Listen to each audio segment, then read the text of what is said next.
The Senate Committee on Health, Education, Labor, and Pensions will come to order. As I think my colleagues up here on the dais know, that the original purpose of this hearing was twofold.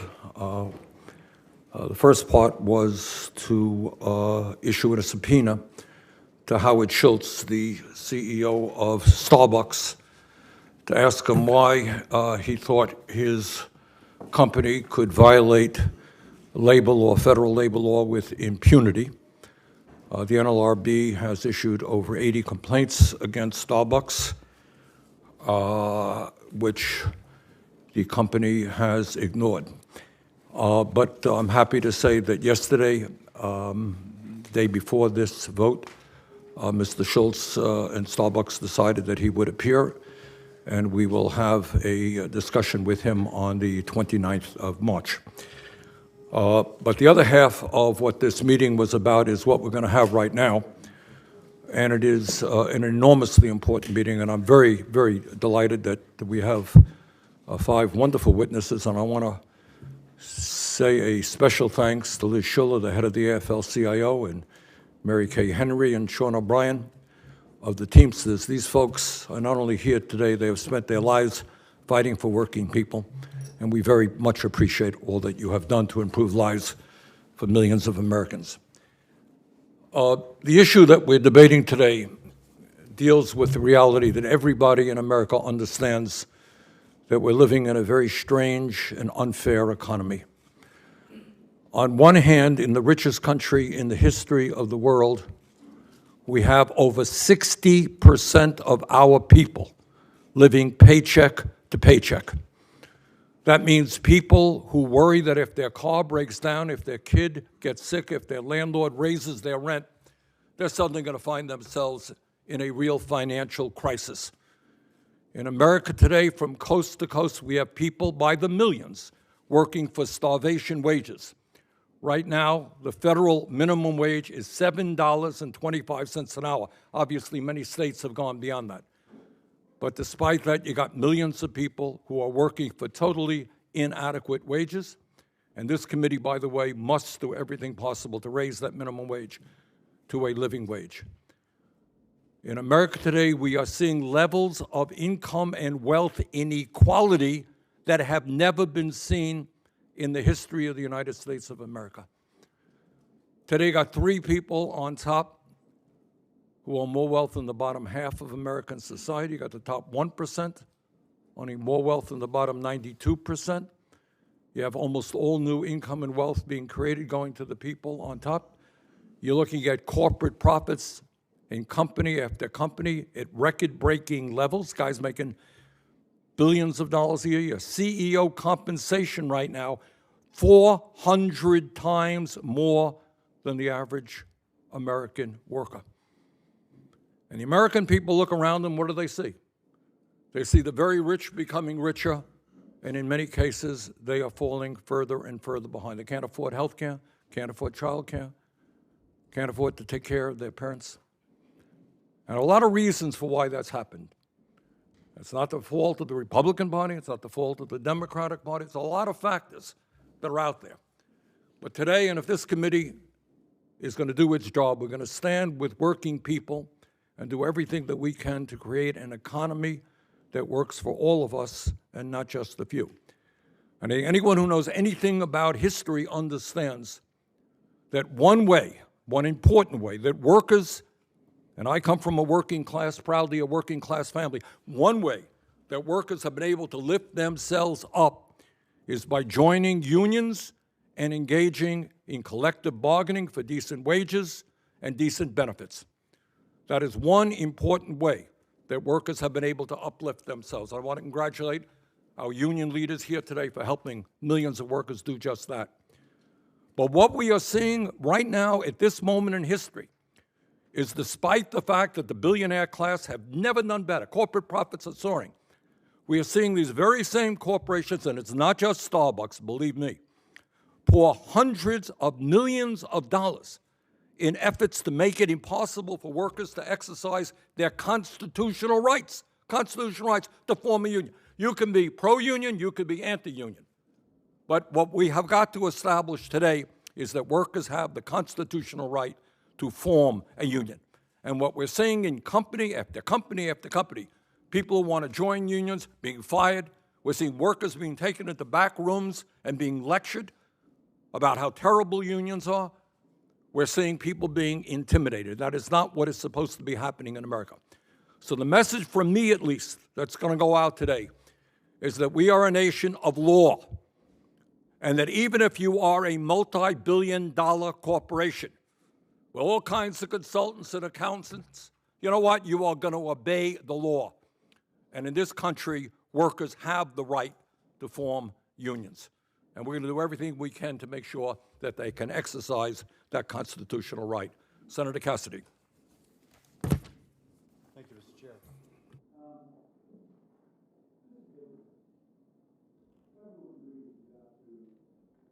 Obey the law. That is not an issue. And let's also table set. The chair's opening statement spoke about how 60 million or 60% of the population is living paycheck to paycheck. Prior to this administration and the Biden inflation that has gone up 14% since he took office, people had money in their checking account. People had money in their savings account. But with that Biden inflation, now people, and you can look at the statistics, the savings among the lower quintile have been depleted with this Biden inflation. Now, I think we need to table set, and if we're going to say, oh my gosh, it is the fault of X, Y, and Z, I think we really need to know exactly where that fault lies. Now, let's talk about the issue of the day. There are 76,000 union workers in Louisiana. Being a right-to-work state means that these workers have the right, and they choose to be in a union. And I am supporting that choice. They choose. And in America, you have a choice. That's what being a right-to-work state is about. Now, the majority's title and the framing of today's hearing is that you're defending the right of workers to organize, leaves out an important other side of the coin. Defending the right of a worker also includes defending those who choose that it is not their best interest to join a union. They may decide that a union limits their work flexibility, eliminates their ability to be rewarded, or based upon that their advancement is based upon individual talent and merit and not seniority. Maybe they just don't want a certain amount of their paycheck going to pay union leaders' salaries, and maybe they don't want a certain amount to disproportionately go to political candidates for whom they do not vote. And I am told that by people who choose not to be in unions. Now, let's not confuse being pro-union with being pro-worker. Being pro-worker means supporting all workers and all workers' rights and their ability to choose for themselves what is their best path forward for them and for their family. We're seeing a concerning trend that attempts to erode workers' rights. It might be administrative action, by rule if you will, or it might be the introduction of the PRO Act. These efforts are not about supporting the rights of workers. Their intent is to force workers into unions to prop up and support big politically connected unions. Yesterday, I sent a letter to the National Labor Relations Board concerning the weaponization of its enforcement power and the targeting of high-profile employers on behalf of these same well-connected unions.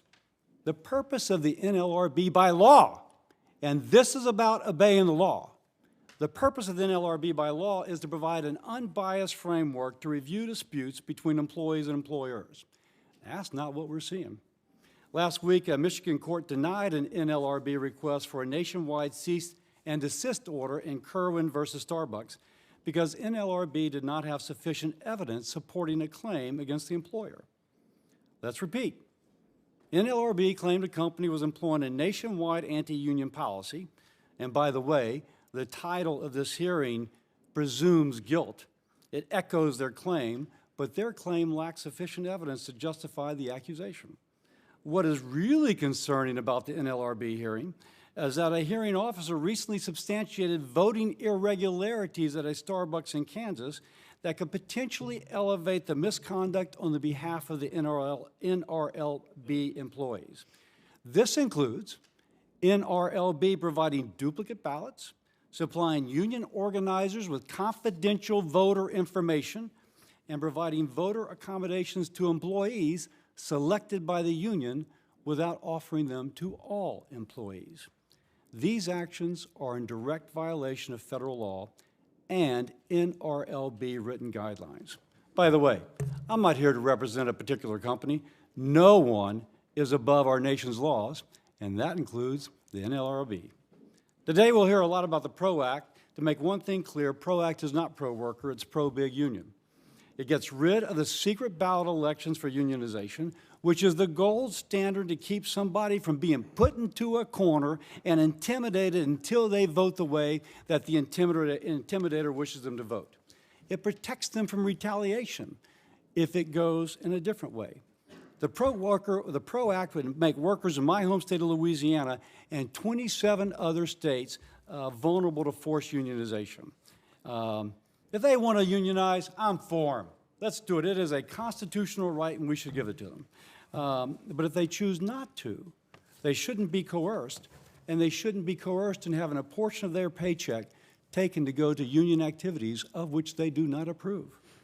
By the way, if workers don't have a choice of whether to join, then the union has no longer has an obligation to respond to the views of those whom they represent.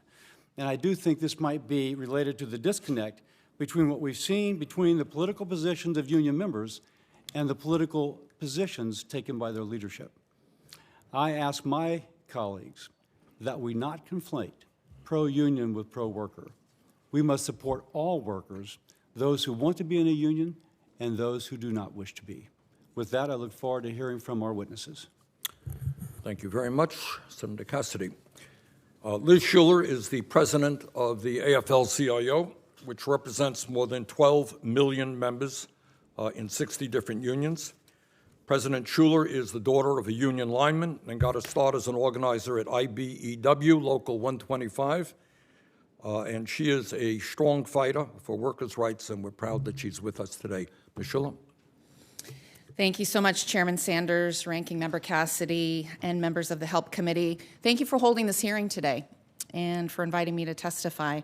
As was said, I'm the president of the AFL-CIO. We are an umbrella, a federation of 60 unions, 12.5 million working people all across this country, in every industry, in every state, from actors and athletes to bus drivers and electricians to nurses, scientists, video game developers, and everything in between. And I would like to say as a woman leader, we're the largest organization of working women in the country. Not a lot of people think of us that way. We want all working people in this country that want to be able to exercise their legal right to join or form a union. It's that simple. Because we've seen throughout America's history, unions get results. If you enjoy the weekend, anyone enjoy the weekend? You can thank the labor movement for the weekend. If you get overtime pay, unions got it done. Unions are the single most powerful tool we have to demand fair, just, and equitable treatment of workers. The very fight to form a union is under attack. It's under attack from corporations that made billions in record profits last year, but refused to pay their employees enough to afford rent or groceries. It's under attack from CEOs who have yachts so big they need bridges in ports to be modified, but balk at providing workers in their factories with bathroom breaks. These corporations and executives can buy many things. We cannot let them buy the basic rights of working people. And so today I'm here to bring the voices of workers in this room, and many of whom are in the audience. In 2022, corporations like Starbucks, like Delta Airlines, Alphabet, and Apple posted some of their most profitable years in history.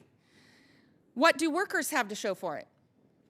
Well, while pay for corporate CEOs increased over 1,000% between 1978 and 2019, worker pay rose 13.7% over that 40-plus year time frame. It's no coincidence that labor standards have plummeted as the percentage of people in unions has declined in America. Workers face unpredictable schedules, understaffed and unsafe workplaces, and a lack of basic dignity on the job. Unions are the counterweight. We balance the scales. The data is overwhelming. Workplaces with unions provide more predictable schedules, safer workplaces, better benefits. And a recent study showed if union density had not declined over the past few decades, the typical worker today would earn $3,250 more per year, okay? So I just want to ask every working person watching this a simple question. What would your family do with an extra $3,250 per year? You can imagine. The change is in the air. Workers are energized. They're forming unions in new industries, in places we never thought possible. They're connecting the dots.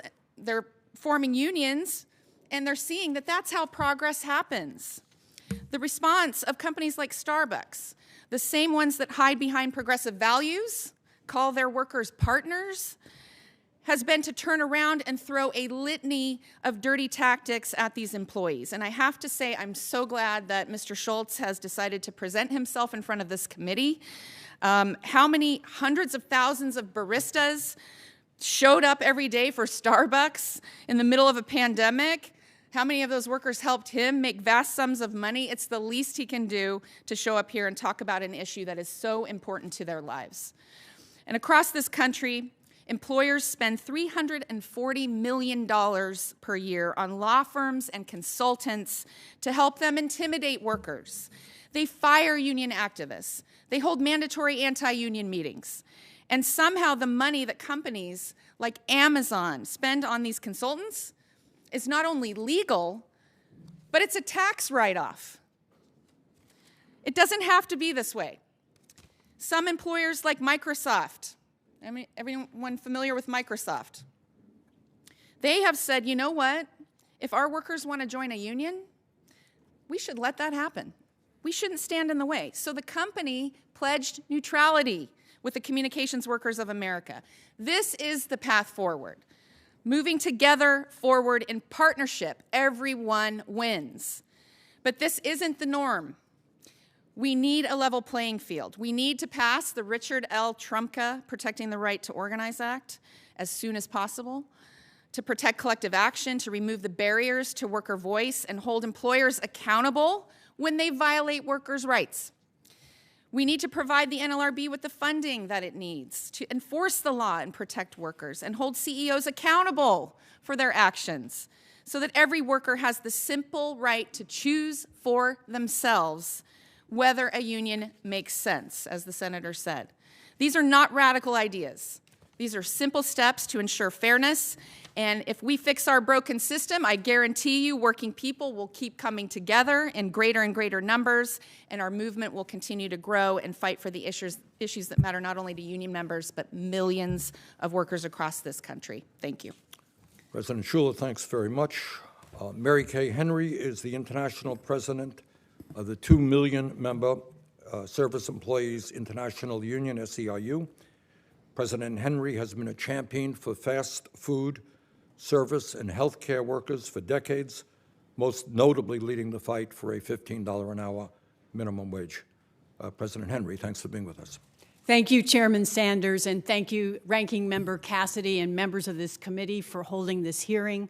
I'm honored to be here today as the International President of the Service Employees International Union, representing the 2 million members who work across the service and care sectors. This hearing is both urgent and timely because the deck is stacked against working families all across this nation.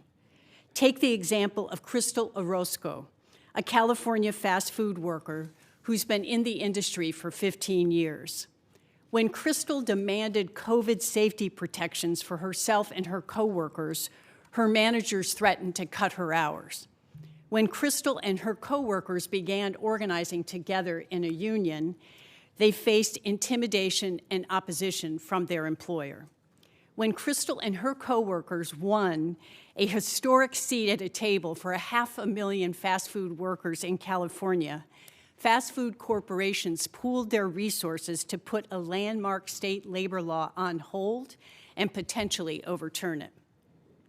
Crystal's experience is all too common for workers in every part of our economy, across industries worked by SEIU members, workers in the fight for 15 and a union, and partners with Starbucks Workers United. That's why working people are demanding a voice on the job through their unions, and they're calling on each and every one of you to reimagine an economy that works for all of us, not just for billionaires and corporations.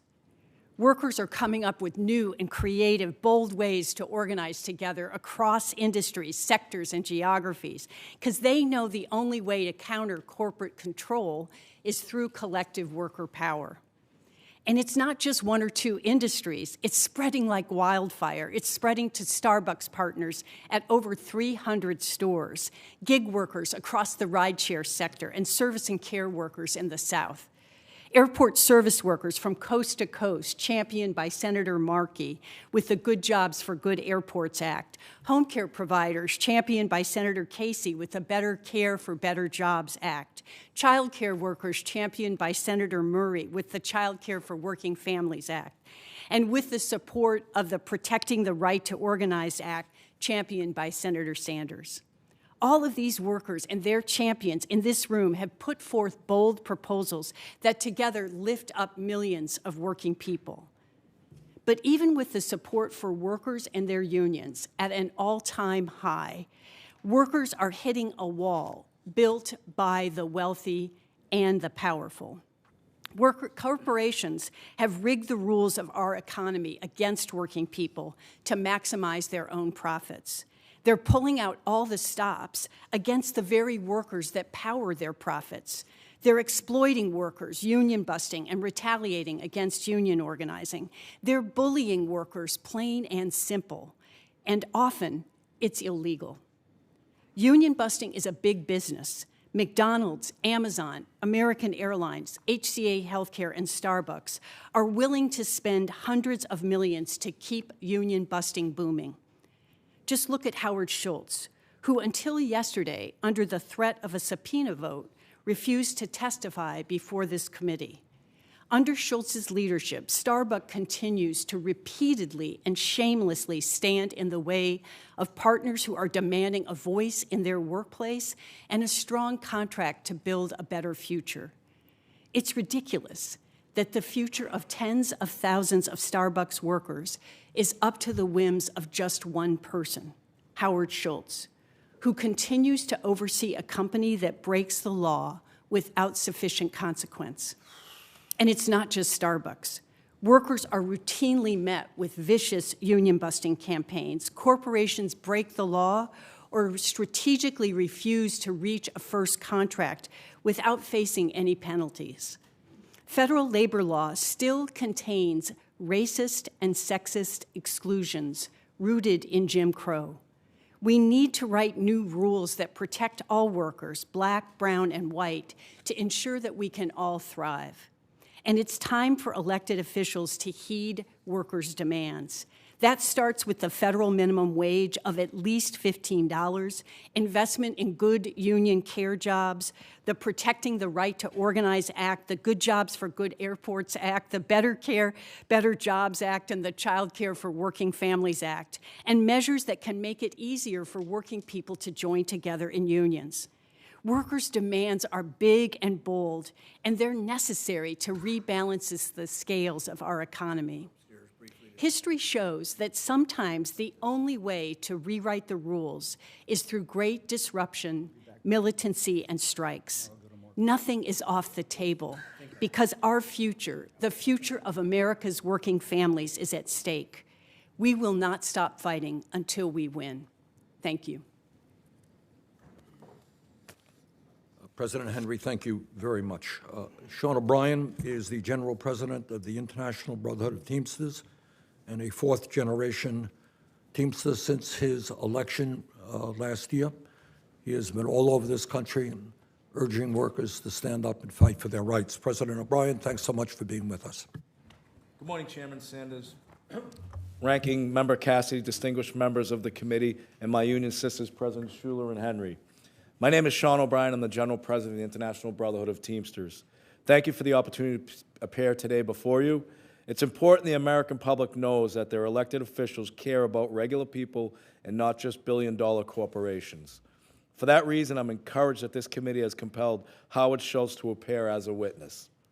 The last time I testified in 2022, Senator Lindsey Graham said workers in the U.S. didn't want to belong to unions anymore. In reality, the opposite is true. The percentage of American workers who support unions is at an all-time high.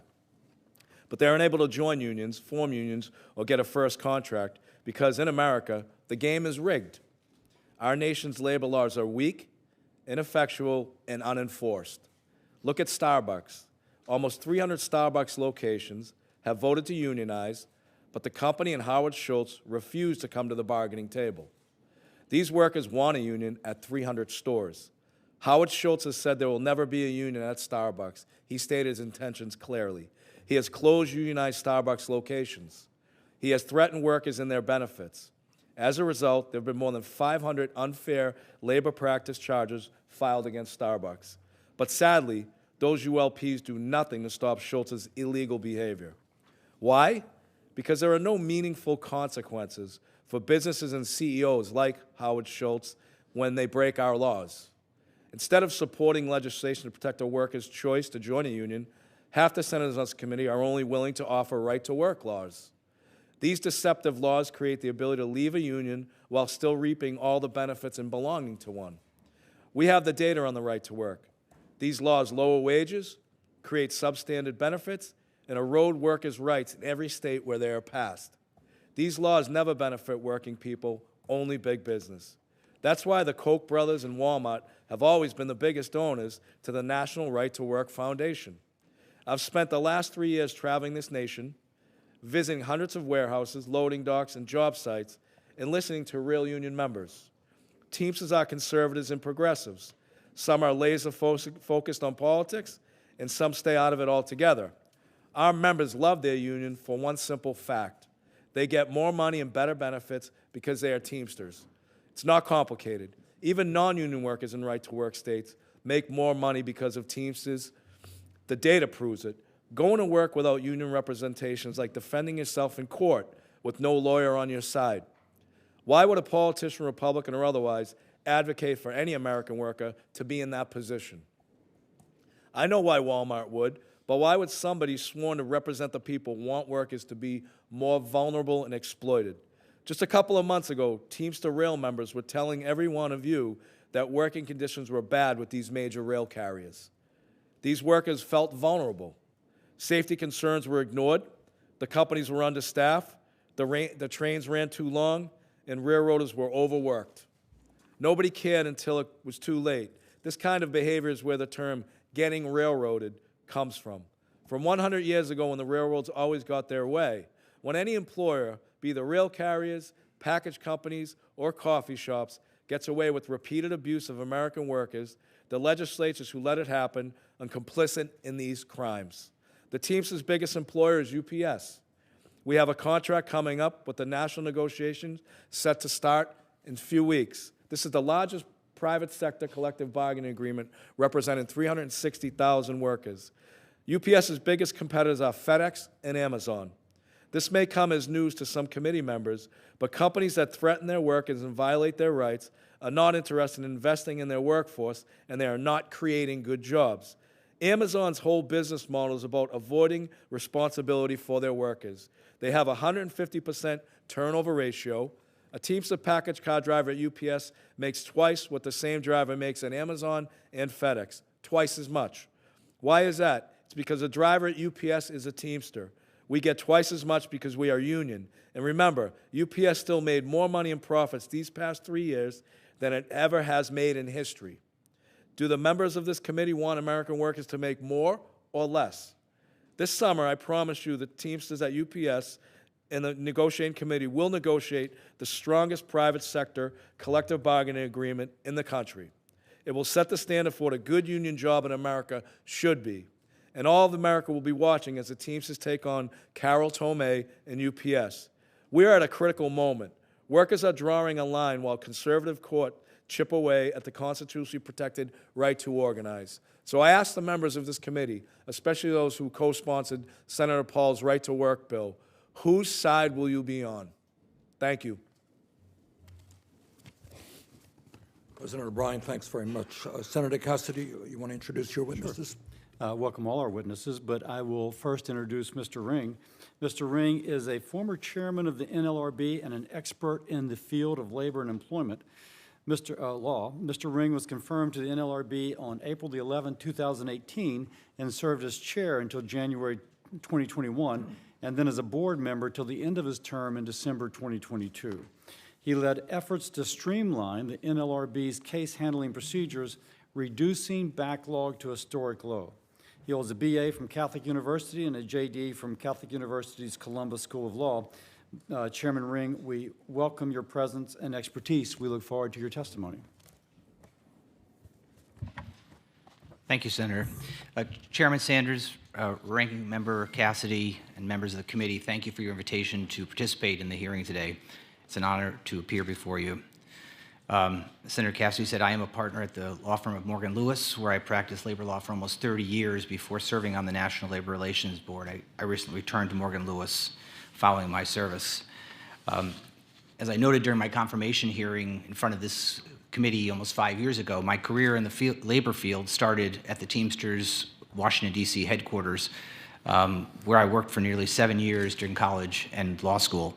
That experience offered an important perspective that shaped my law practice, gave me tremendous respect for the collective bargaining process, and informed my overall approach to labor law. As this committee looks at the state of union organizing, I know that there are many who think that the PRO Act is a panacea and that corporate America is the problem. I would urge Congress, particularly this committee, not to turn its back on the National Labor Relations Act quite yet.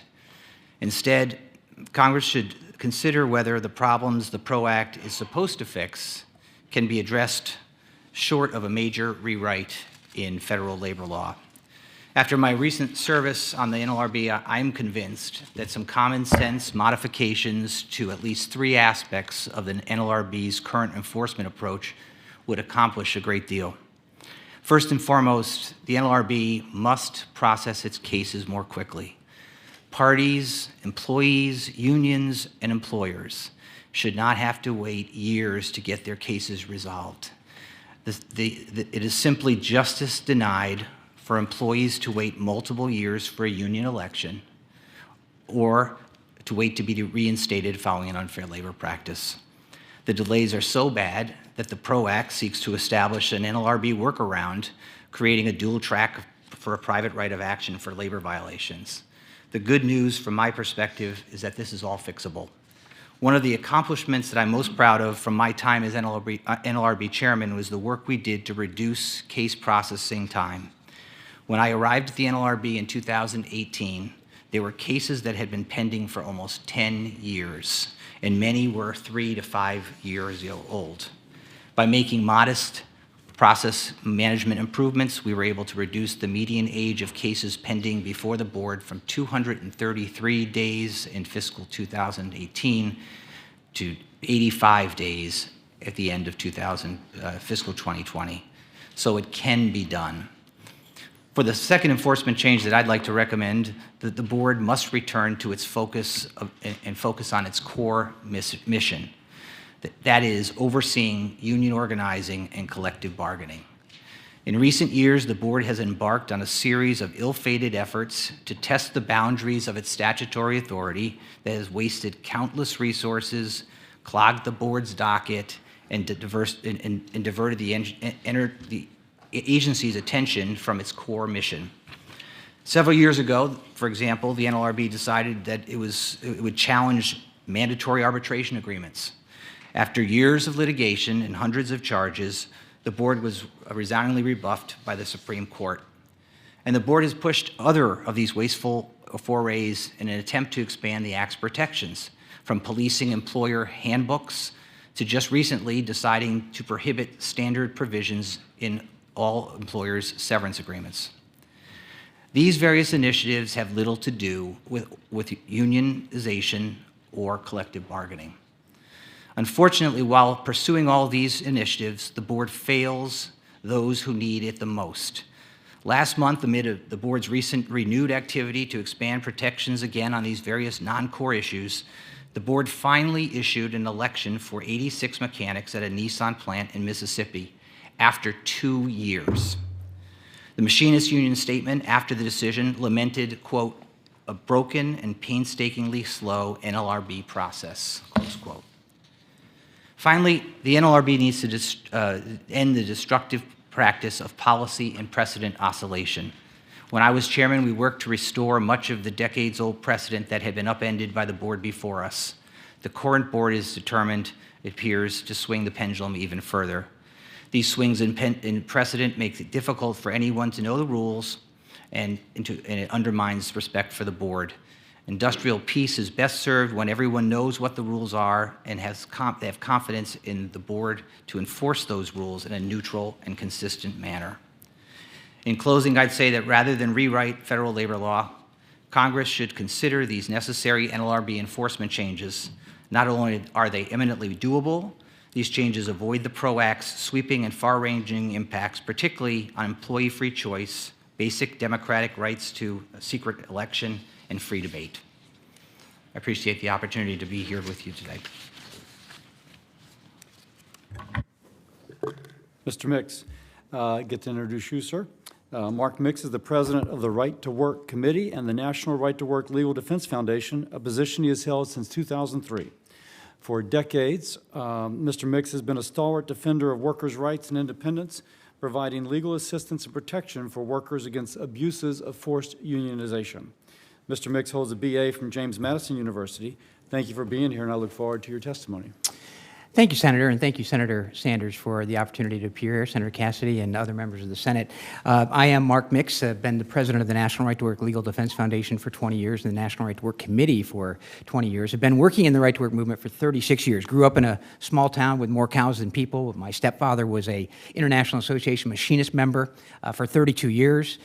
Grew up in a union household in a union environment in America, and it wasn't until I understood what labor law looks like as it compels workers, going back to the 1930s, to join and associate with an organization. Senator Sanders, you talked about constitutional rights and the constitutional right to organize. I mean, surely you're talking about the NAACP versus Alabama case in 1958, where the First Amendment was basically defined as being the right to associate, but also the right not to associate. And yet labor law, written back in 1935, talks about all of these flowery things, but in Section 7 of the Act, it says that workers have all these rights, and they have the right to refrain. And if there had been a period at that moment, we probably wouldn't be here today, because that would have given workers the choice under the National Labor Relations Act to refrain from union activity. But it didn't. It went on except to the extent that a worker can be compelled to pay dues or fees or join a union at that time in order to work or get or keep a job. So the constitutional right comes with the right to associate and so it presupposes the right not to associate. But yet labor policy and the policies that are pushed by, unfortunately, the National Labor Relations Board and legislative bodies across the country continue to rely on force as opposed to voluntarism. And you know, it's an interesting story when you think about the origins of the union. Samuel Gompers, the founder of the AFL, in his final speech in El Paso, Texas in 1924, when you were getting ready to come to Congress in 1926 for the Railway Labor Act and imposing the federal imposition of unionization on railway employees across the country, Gompers gave his final speech saying, "The workers of America adhere to voluntary institutions. Anything else, using force, will destroy that which together through voluntarism is invincible." And what Gompers' message was very clear, and it's to the union officials down the row here on the table, that you have a great product. Go sell that product. Don't rely on government to give you the force to compel people to join unions. And that's exactly what happens in the American workplace today, whether it be at the National Labor Relations Board ignoring the ideas and the views of literally tens of thousands, hundreds of thousands of employees. At the National Right to Work Legal Defense Foundation, we've had the privilege of representing hundreds of thousands of employees in litigation against employers and unions. When employers violate workers' rights, we go after them. When unions violate workers' rights, we go after them. The idea of individual freedom and choice is a fundamental principle of who we are as a country, yet labor law destroys that fundamental voluntarism and independence that most workers enjoy. So I'm here today, you know, Senator Sanders, you talked about one way to realize the American dream is to join a union. There are lots of other ways, and there are lots of other examples of that. And frankly, today, 94% of the workers in the private sector in America today are not part of a union and not members of unions. Many of them would like to be, and you've heard President O'Brien talk about the high rate of favorability of labor unions. Absolutely, labor unions are being considered as favorable by the American public. But the other question in that Gallup poll that he cites was not referenced in the media, and that asked those non-union employees that were surveyed whether they had any interest in joining a union. 58% said they had no interest in joining a union. 11% said, yeah, they are very interested. And in the medium, in the middle there were peaks that said, well, I don't really know or I don't care. So the idea of giving a private organization the ability to compel someone to pay union dues or fees as a condition of getting or keeping a job is the wrong policy, not only for organized labor, but the wrong policy for America. Giving workers a choice whether or not they want to associate, but yet the labor policy of this country, once a majority of those voting in a workplace can bind and compel people to associate with a labor union. You know, in regular business law, we know the elements of a contract include, you know, a meeting of the minds. It means no duress. It means it must be legal and there must be consideration. Labor law in America today and since 1935 has stood that basic agency relationship on its head by allowing a private organization to compel workers to associate with them and accept their representation, even though they didn't ask for it, didn't want it, and may not even be interested in it because it hurts them. You know, there are lots of opportunities to explain how a union collective bargaining agreement can hurt the very worker that it claims to represent. And union officials here don't ever recognize that. Somehow they know better than any individual worker in the workplace about what's right or wrong for them. I disagree with that. The right to work principle is a very simple principle. I would encourage you to support Senator Paul's bill, Senate Bill 532, that doesn't add a single word to federal law, not one. It simply goes back into that antiquated labor policy of the 1930s and removes compulsion and makes the bias of this government in favor of voluntary unionism. I think that's a good policy for America, and I think most American workers do as well. Mr. Mix, thank you very much. In America today, we are seeing large corporations and their consultants spend hundreds of billions of dollars trying to prevent workers from, in fact, joining unions. Let me ask Ms. Schuler, Ms. Henry, or Mr. O'Brien, why do you think these large corporations, often with CEOs like Schultz, who are billionaires, are spending so much money trying to make it impossible for workers to join union? Sean, did you want to respond to that? Yeah, so, I mean, there's no secret that it's a $350 million. It's a $350 million per year business. Look, I think it's clear, especially when you're dealing with the CEO of Amazon and Starbucks, that, you know, these CEOs and these corporations, all they care about is the bottom line of a balance sheet.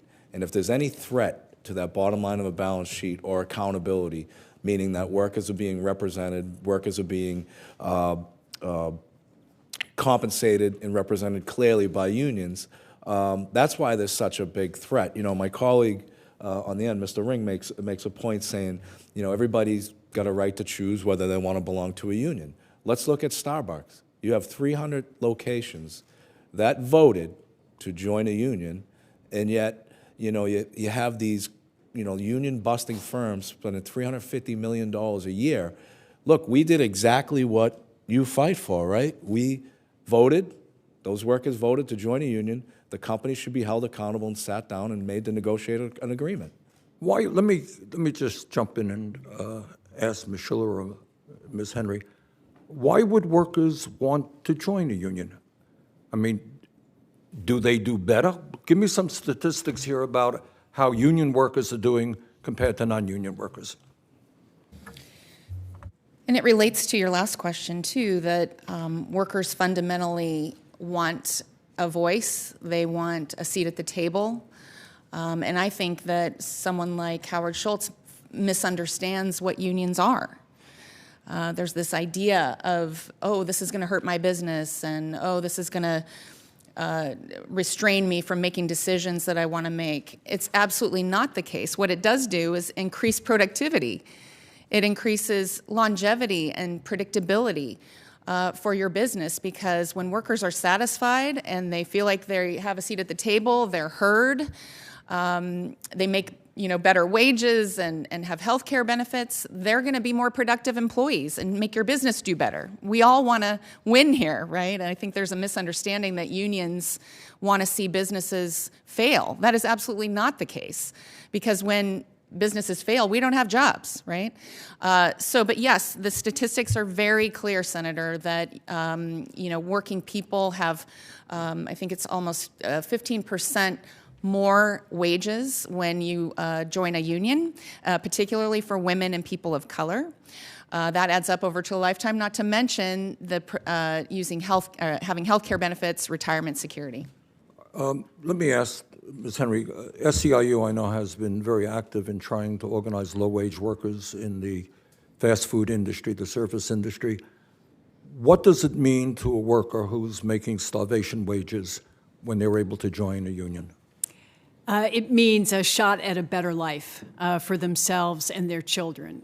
It means that I don't have to be subjected to sexual harassment or race discrimination on the job, because I need this job in order to pay my rent or pay my groceries. It means that I might be able to dream that it's possible for my child to do better than I've done if I'm able to join together in a union and end the starvation wages that you talked about at the beginning of this hearing, and get on a path to living wages with benefits that create some stability in people's lives where they can make plans for the future. Let me go back to Sean. Your members, workers all over this country, see billionaires becoming much richer, while they often want cutbacks in health care or wage increases that are not keeping up with inflation. How do workers feel about this huge increase in income and wealth inequality and the greed that we're seeing on the part of corporate America? Well, I can tell you, my members, 1.3 million members nationwide, they provided goods and services to this country probably in the toughest times through the pandemic, with total disregard for their safety and the safety of their families when they were going home. They were going out providing parcel delivery, providing food distribution, providing rubbish pickup, providing every essential service that we may take for granted at times. And all the while, all these big corporations like UPS, Republic Waste, Kroger's grocery warehouses, they were making record profits while our members, in some cases, were losing their jobs. And losing their lives. Losing their lives, and not gaining in some of these profits that, these businesses and these corporations, which my members feel today that they were taken advantage of. And I think there's a lot of workers, not only unionized workers, but non-union workers, that feel the same way, especially in light of what we just came out of. I've gone over my time, and I'll give Senator Cassidy equal time. But my last question, do we have any statistics about how many thousands of workers died during the pandemic, keeping the economy going, while the billionaire class became richer? Do we have any numbers on that? I can tell you that in the healthcare sector in this country, we're still trying to get the data, Senator, but it is criminal what happened in our nation's nursing homes and hospitals in the beginning of the pandemic when we were not getting personal protective equipment that we needed in our nation's nursing homes for both the caregivers and for the residents. It is fair to say thousands of workers died on. Oh, yes. Many thousands. Yes. Okay, I've gone over my time. Senator Cassidy. I'm going to defer to Senator Mark Wayne Mullen. Thank you, Ranking Member. Thank you, everybody, for being here. And I want to make it very clear, I'm not against unions. I'm not at all. Some of my very good friends work for unions. They work hard and they do a good job. And so my statements, please don't make an assumption that I'm anti-union. But I also want to set the record straight. All three of you guys have talked about employers being intimidating their employees. But you guys haven't ever spoke about when the unions try to unionize, the intimidation they have to other people that aren't wanting to unionize. You guys don't mention that. Because, see, I started with nothing. Absolutely nothing. In fact, I started below nothing. And I started growing this little plumbing company with 6 employees to now we have over 300 employees. And back in 2009, you guys tried to unionize me. My guys were making money.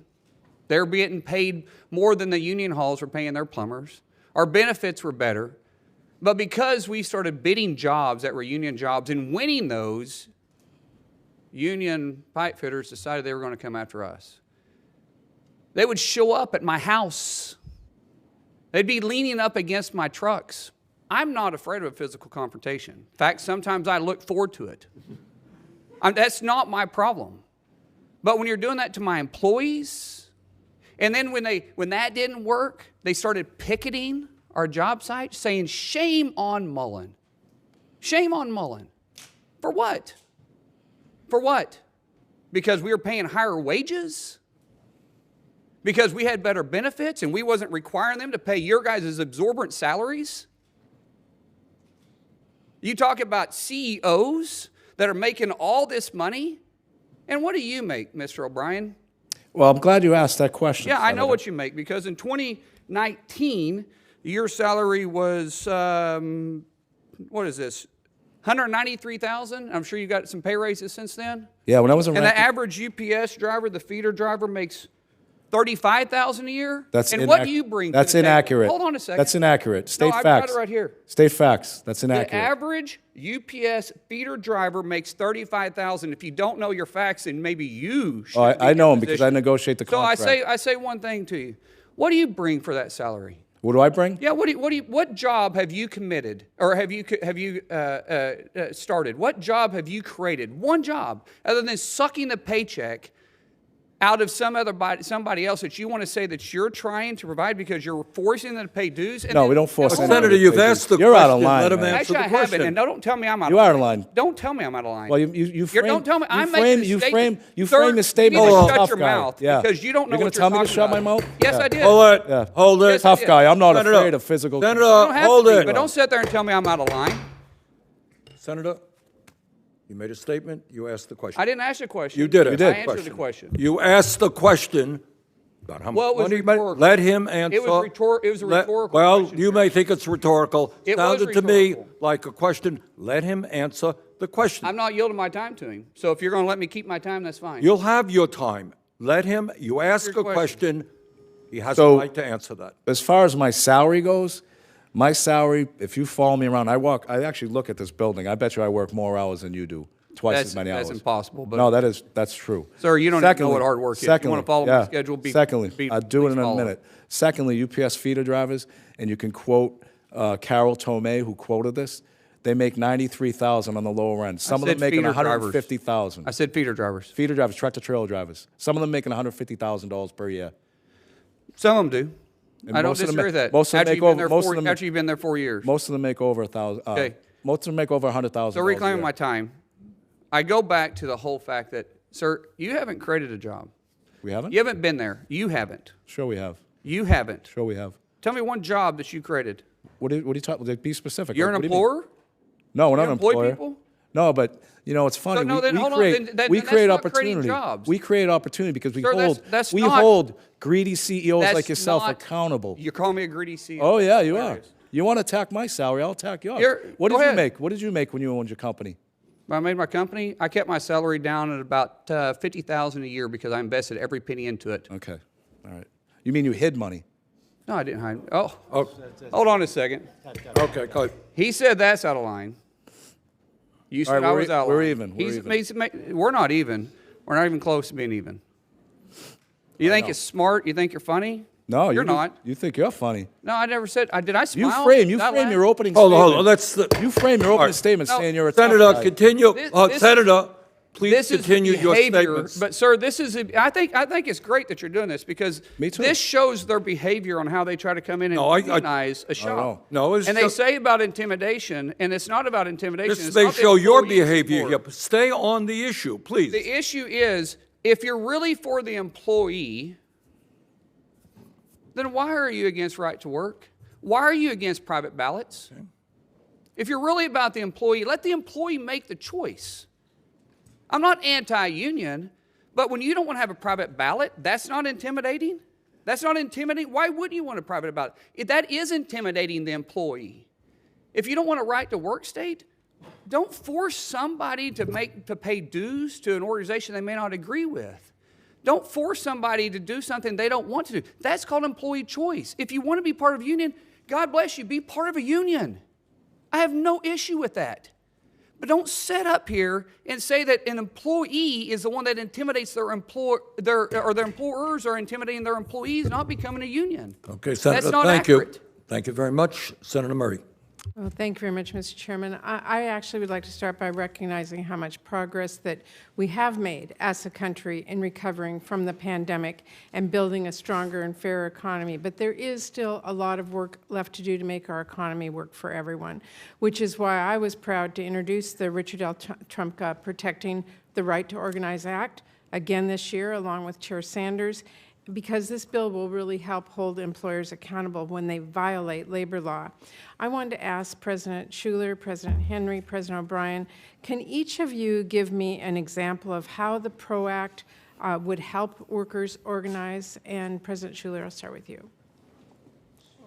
Thank you, Senator Murray, and thank you for the question, because I think what we're talking about, if we can all refocus, is, yes, the ability for workers to freely choose to form a union in their workplace, and when they do, to have the law on their side.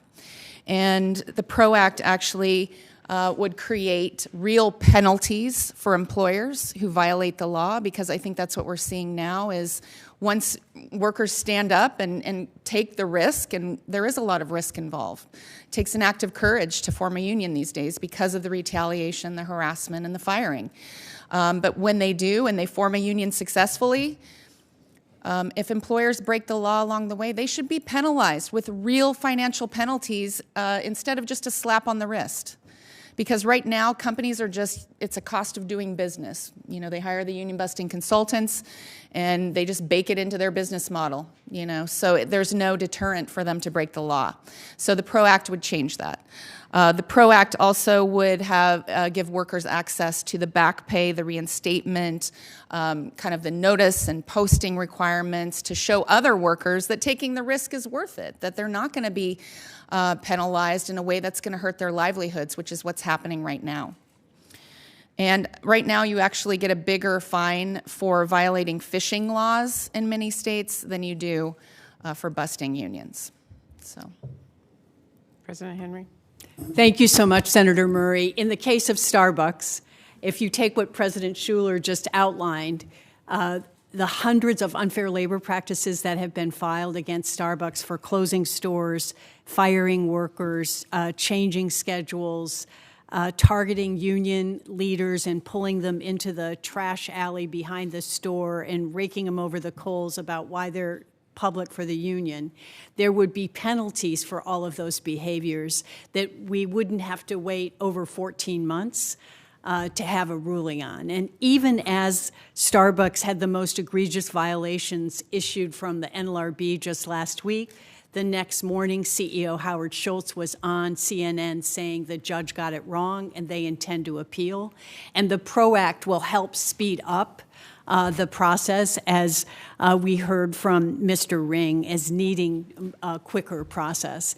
And then the other thing the PRO Act does is for Crystal Orozco, the fast food worker who I told the story about, it holds the joint employer accountable, which is a huge step forward for the 4 million fast food workers in this country, that McDonald's, Wendy's, and Burger King would be held accountable for what happens to workers, just like they are for meat and potatoes and ketchup and napkins of the franchisees.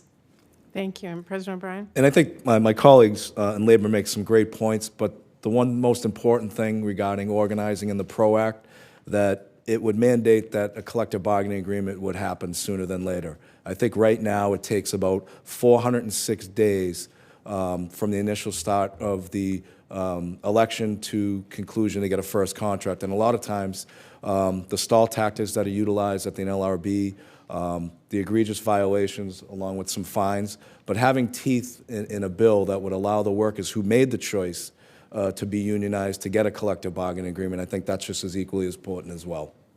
Thank you very much. And I just have a few seconds left, and I just want to say that despite enacting the Equal Pay Act more than 5 decades ago, on average, women, including those who are working part-time or part of the year, earn only 77 cents for every dollar paid to men, resulting in a pay gap of $11,782 a year. And Mr. Chairman, I just want to say for the record, I'll be introducing the Paycheck Fairness Act again soon, because I think as unions have been really helping lift women, this is something that is really important for all of us. Thank you very much, Mr. Chairman. Thank you. Senator Cassidy?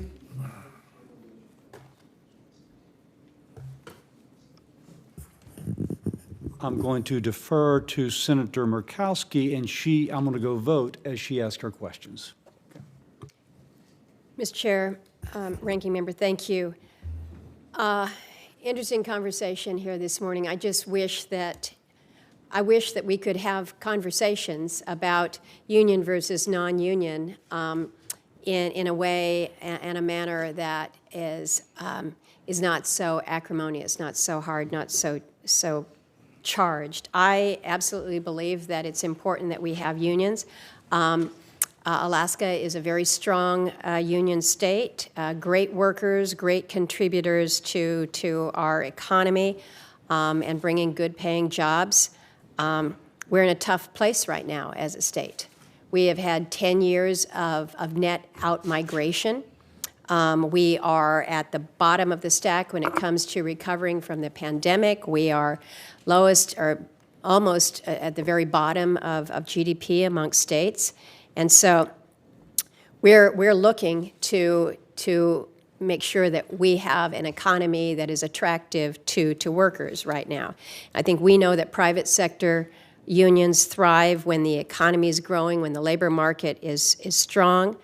I look at it and say unions exist because there's jobs to do, and for there to be jobs, we need industry to be building things, producing things, providing services all across the country. And I want to recognize that not all union jobs are shaped by the private sector. At times, some of these jobs come down to decisions that are made back here, particularly in a state like Alaska, where thousands of really good paying jobs are hanging in the balance as we're waiting for a federal decision that could come later this week on the Willow project. And it's not something that I'm going to ask those of you on the panel here to opine about, but just note for the record that every single union in the state of Alaska is supportive of this Willow project and what it will provide.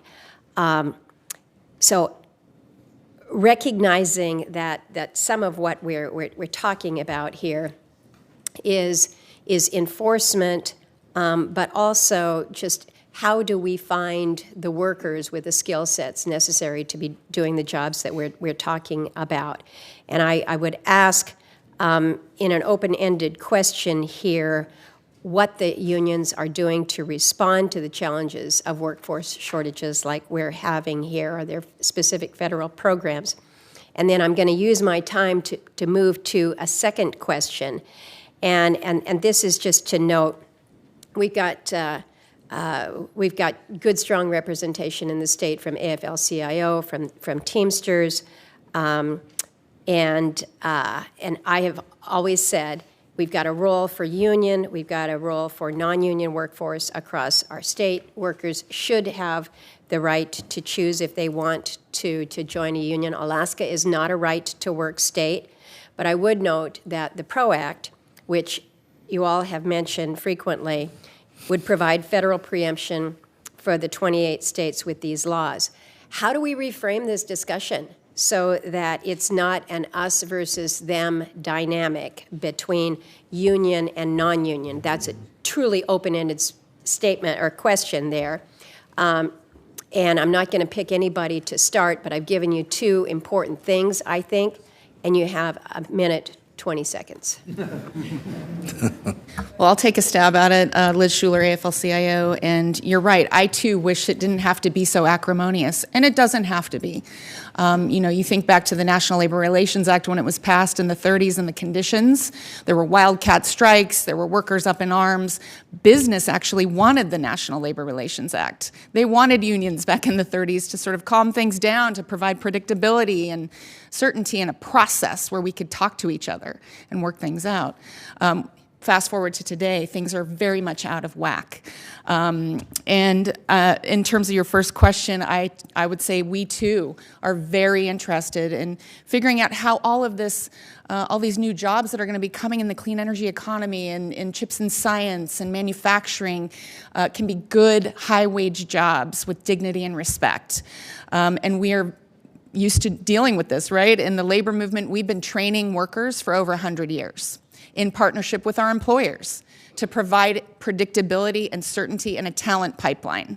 No pun intended with Alaska. But it's essentially the labor movement can be the bridge and the center of gravity for making sure we have that workforce that we need to tackle the projects of the future. And Senator Murkowski, we are working with you in trying to transform home care jobs all throughout the state of Alaska. These are poverty wage jobs done primarily by women of color in every zip code in Alaska. And joining together in unions have allowed those jobs to become living wage jobs at an $18 an hour wage with health care and the beginning of a retirement for the first time just across in Washington state. And so that's a very concrete way, I think, that we can come together as working people and government together with employers to raise wages and create good jobs all across the economy. Thank you. Senator Baldwin. Thank you, Chairman Sanders. And thank you for holding this hearing. This topic is so important to me and people that I represent in the state of Wisconsin. As President Biden implements programs authorized by the Infrastructure Law, the CHIPS and Science Act, the Inflation Reduction Act, I have been pleased that he is following the will of Congress and ensuring that the money spent on those programs will support high-quality American jobs. President Biden is delivering the message that we intend to make things in America again. That's right. In Wisconsin, we've prided ourselves not just on the quality of the products we make, like ships, engines, beer, and batteries, but also the quality of the jobs themselves, which often pay good wages and offer generous benefits, and that we're hard won through collective bargaining. However, I'm disturbed by a trend that I'm seeing. This trend is illustrated by two battery production facilities in Fenimore and Portage, Wisconsin. The facilities are now owned by Energizer after the company acquired them in a 2018 merger with Spectrum that consolidated the battery market. The 600 workers at these facilities are Teamsters. They are President O'Brien's Teamster members. In October, Energizer requested that the Department of Energy use funding from the Infrastructure Law to support R&D into microbatteries so that American companies like Energizer can maintain a leadership position in battery manufacturing against foreign rivals in China. Just a few weeks later, Energizer notified the Teamsters at the 2 Wisconsin facilities of its plans to move these jobs to non-union facilities in the U.S. and foreign facilities in Asia. It seems to me that when seeking support from the government, these billion-dollar corporations talk up their American facilities and workers. All the while, some of these corporations, like Energizer, are making plans to move a union facility to a non-union state or a foreign country. I often hear from executives that these decisions they're just business, right? And that the company, or perhaps its well-compensated consultants, have calculated that closing a union facility will add value over the long term. After seeing the impact during the pandemic of our long supply chains and the costs associated with moving work to low-wage foreign countries, I'm certain that these consultants have their math wrong. We need to change these corporate calculations, and it begins with increasing oversight of our federal labor and antitrust laws and our federal contracts. I hope that Chairman Sanders will join me in that oversight, because the greatest value that a company generates comes from the labor and the ingenuity of its workers. And unions provide the job security and wages necessary for workers to develop the skills and the institutional knowledge that are the bedrock of innovation. The American people should not have to subsidize billion-dollar corporations that ship jobs overseas or close union facilities just to add pennies to next quarter's earnings per share. So, President O'Brien, I know that this issue is very important to you and your members, and I'd like to ask you to share a bit about the impact that these closures would have on your members and what we can do to prevent companies from making such devastating miscalculations. Thank you, Senator. I appreciate that. And it's not just 600 members losing their job, it's 600 members with families losing their jobs, which is important. And you mentioned longevity, right? So some of these folks, and we've had the opportunity to talk to them, and we're trying to find solutions, working with the employer and their attorneys from the other side to say, what can we do to keep these middle-class jobs here? Some of the horror stories are people are going to lose their health care. They've been there so long, they don't have any other skills. And their pension, there's a lot of jobs out there that don't provide pensions. You'll hear a lot of people say, well, we have a retirement program, a 401k. I think if we looked at our 401ks over the last 6 months, I think 33% of your net worth was lost due to the market. So that's not an attainable goal when you're 50 years old or 60 years old and you can't get your pension anymore.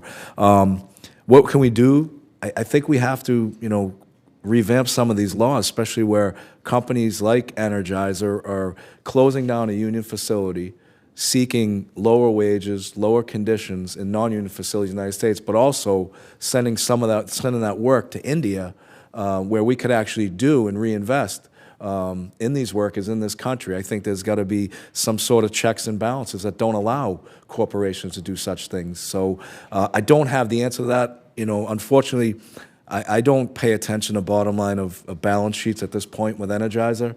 I'm more concerned what's going to happen to those 600 workers and their families moving forward. And I think we've got to collectively work together to try and find a solution to keep those jobs here.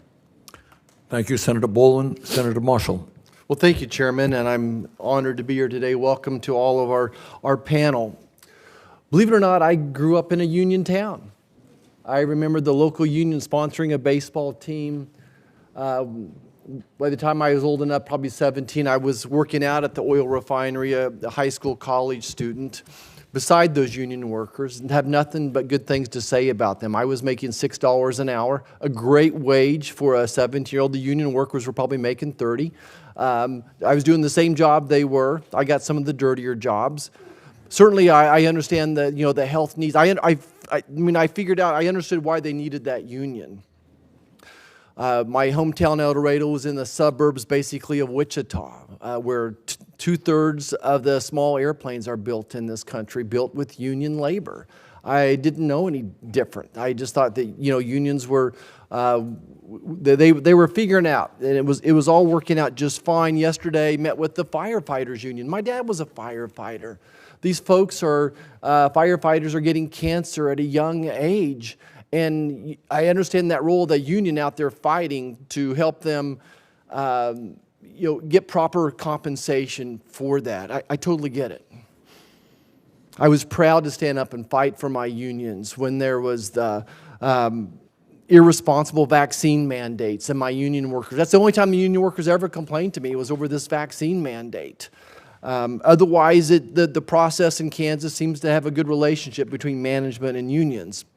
At the same time, franchises are home to Wichita as well. Wichita, Kansas, home of Pizza Hut, home of Freddy's, two very successful franchises as well.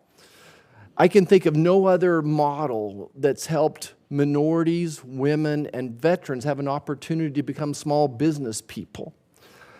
So it's this balance that we're trying to find. And I think of my model as a physician, above all, do no harm. And my question about the PRO Act is, does it do harm? Does it hurt one more than the other? So I'm going to turn to Mr. Ring and ask that, look, franchises are a huge part of our Kansas economy and have a very different employer model than other businesses. Can you elaborate exactly what would happen to the franchisee relationship if the PRO Act were enacted? Same with franchises and their workers. Sure, Senator. The issue raised is really comes to this question of the joint employer standard, something that has been debated in labor law for a long time. The standard was in place for decades, and most of the United States and the franchisor model grew up under that standard. Before the Obama era board changed that standard and made it much easier to hold two employers responsible for the same workforce. When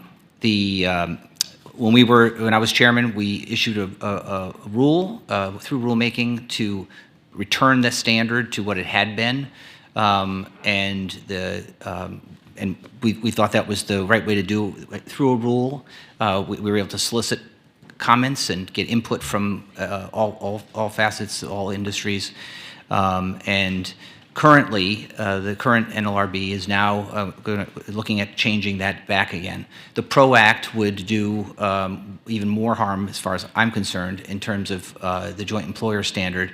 It would essentially remove any impediments to a joint employer relationship and simply say that if you do business with another employer and you have any kind of reserve or contractual interest and control over that other business, you're a joint employer.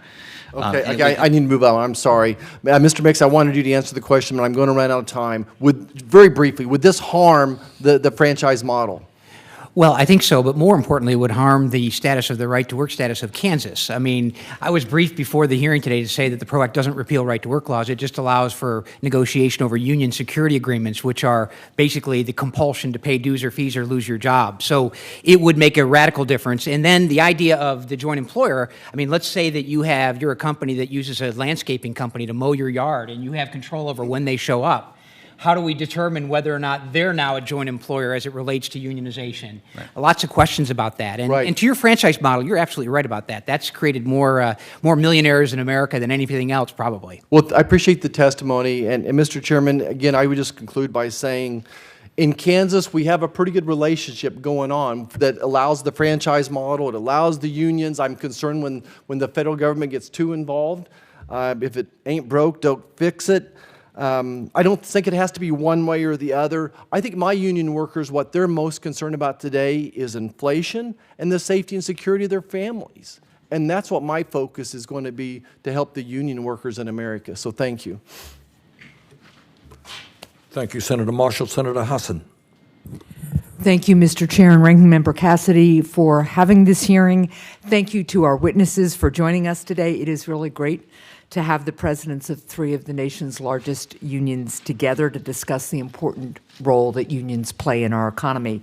And I'm looking forward to working in this committee to advance priorities for working families in New Hampshire. And this hearing is a really important part of that effort. One big step we could take to help workers would be to pass the Protecting the Right to Organize Act. And I look forward to working with you and your members to get that done. I want to start with a question to you, Ms. Schuler. According to a recent report from the U.S. Government Accountability Office, women earn about 82 cents for every dollar that men earn. The Paycheck Fairness Act, led by Senator Murray, aims to eliminate this gender pay gap. Your written testimony highlights the fact that wages for women who are represented by a union are higher than their non-union counterparts. How have unions been successful in narrowing the gender pay gap? I always say if you want equal pay, join a union. Because the data shows women do better. With collective bargaining, pay is transparent, because that is one of the biggest issues, right, is that often we don't know we make less. Right. So with a collective bargaining agreement, everyone knows what everybody makes, and you make the same for, depending on your skills and experience. We also know that women have health care and retirement security, which is such a big deal for women. Particularly, we know they live longer, right? And so we know that when women come together with collective bargaining, they also have a mechanism to face down harassment and discrimination and to fight back without fear. Because you can stand up and have your voice heard and not fear that you'll be fired because you have your union there to protect you. So I think overall we can fairly say that women do better when they're in unions.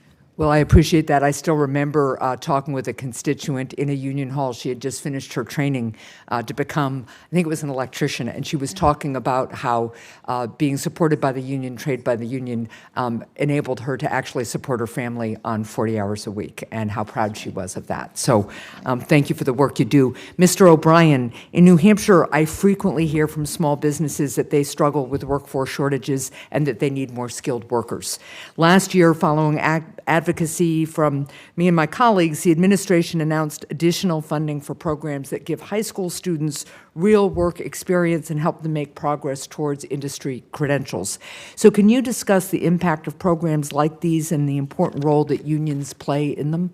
Well, I think it's important that not everybody gets an opportunity to go to a four-year college. Right. So I think, we've been promoting, and I think collectively with yourself and many other legislators like yourself around the country is promoting in-school trainings for apprenticeship programs, going to the high schools, talking to these folks, because I think we all have a concern that there's going to be a worker shortage with all this work coming up. But more importantly, when we get into these schools and create these programs, we're able to educate the prospective union members on what it is to be in a union, what it means, so they're getting, a perspective on, why they have the wages, why they have the conditions, why they're going to be able to have a career in a middle-class lifestyle.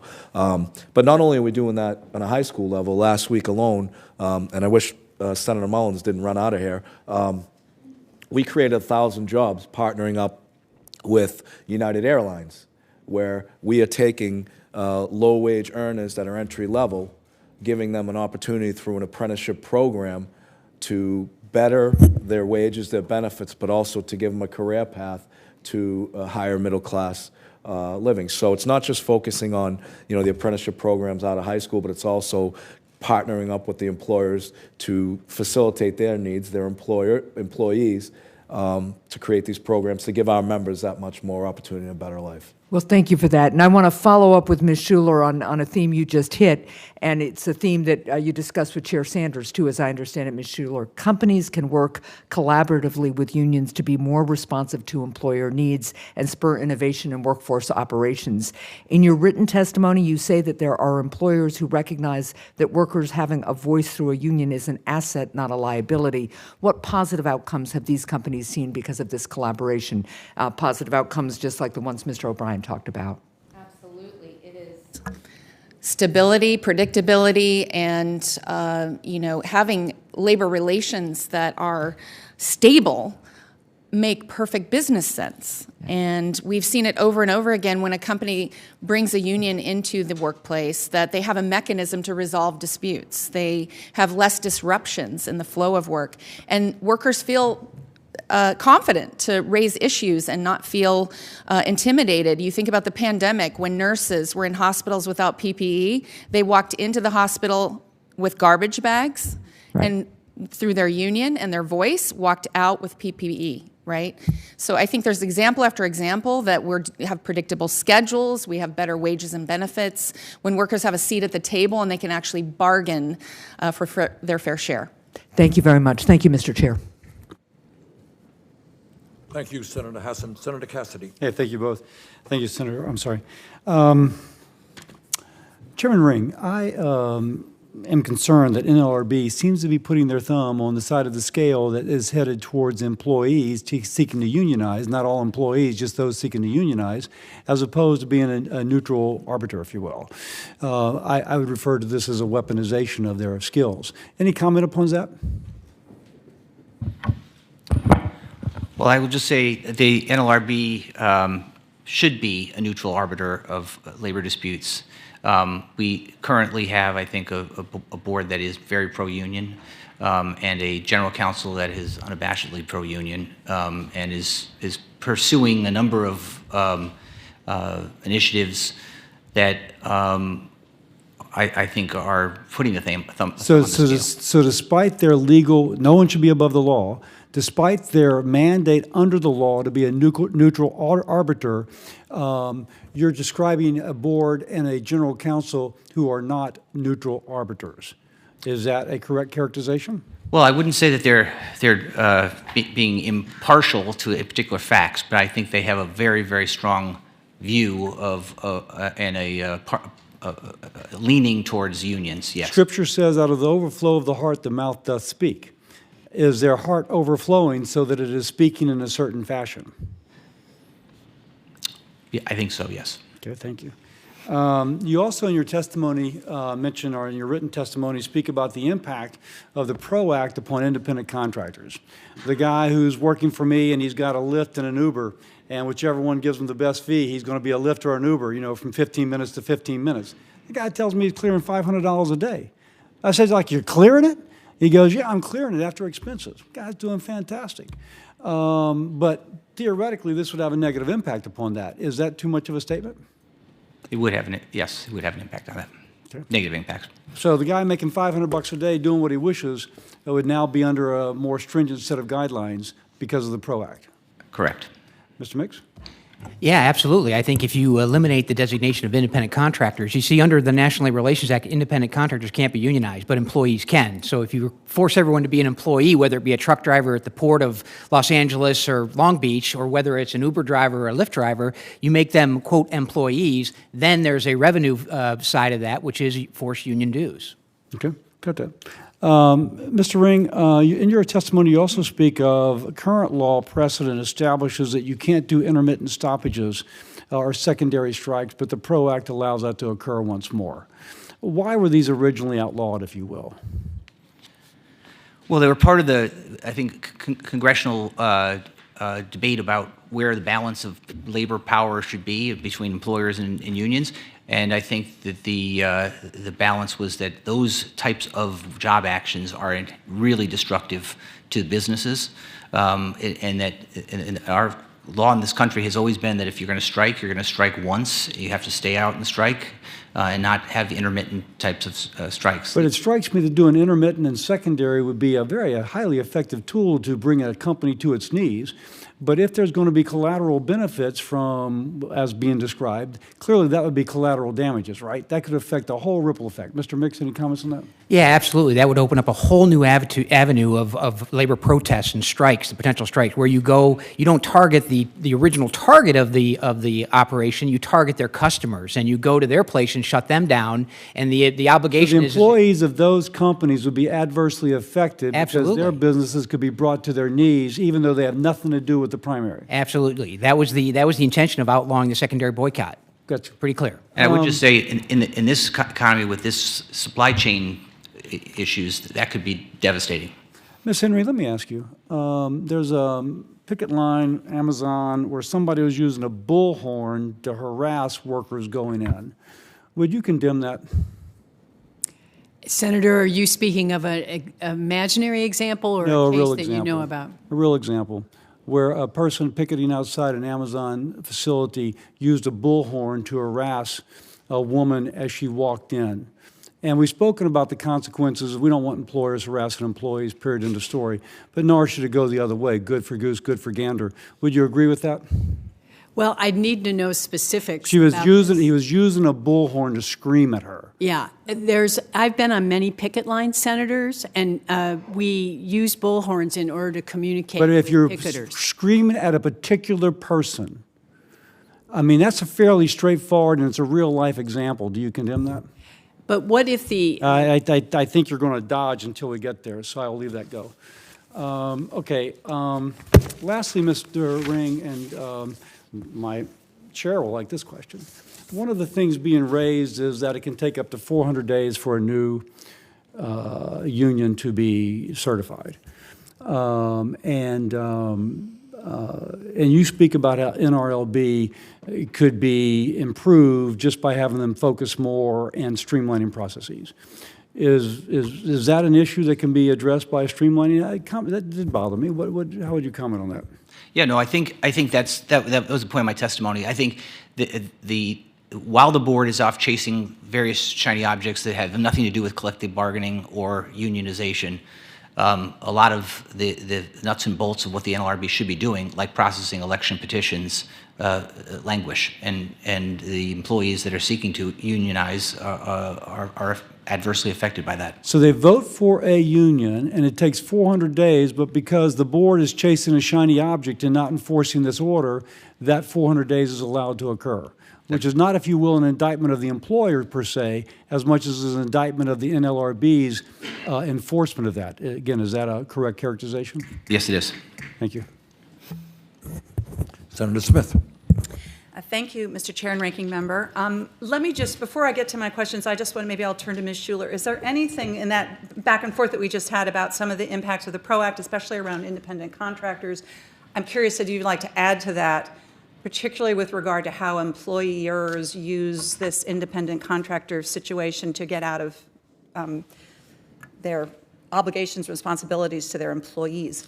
Exactly. I think it's a scare tactic. The PRO Act would do nothing to inhibit independent contracting when it's legitimate independent contracting, right? We're talking more about when workers are misclassified, right? Employers want to abscond responsibility and treat a worker as a contractor when really they're an employee. And this PRO Act only applies to the NLRA, so we're talking about labor law. We're not talking about any other kinds of protections and laws that are, so it doesn't affect those. And misclassification's running rampant. In our economy, and especially as we're looking toward the future of work, where people have to work 2 and 3 jobs now to make a living because they're piecing together independent, kind of contracting gig work. Thank you very much. Mr. O'Brien, I want to ask you about job site safety. So union members understand that their union makes their job site safer, and knowing that they're safe at work, that their workplace is following best practices and has high standards, gives people a sense of security that they're going to be safe on the job. So let's take the situation of Amazon warehouses. A few years ago, the National Employment Law Project and the Atwood Center in Minnesota, this is a community organization that works to build economic power amongst workers in the East African community in Minnesota.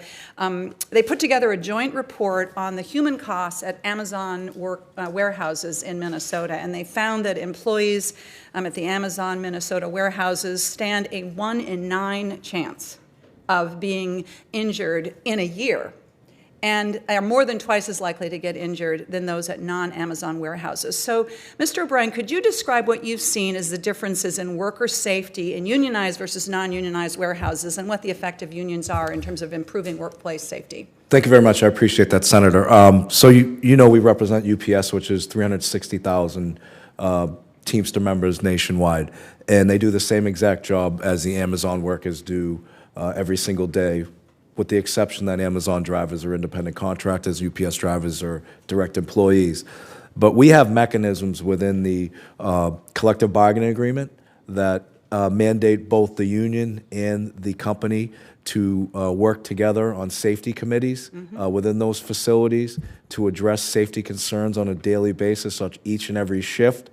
And if there is no resolution, there is a grievance procedure that will allow these workers and the company to solve any worker safety issues or any issues that may occur that could be a threat to our members getting home safe to their families at night.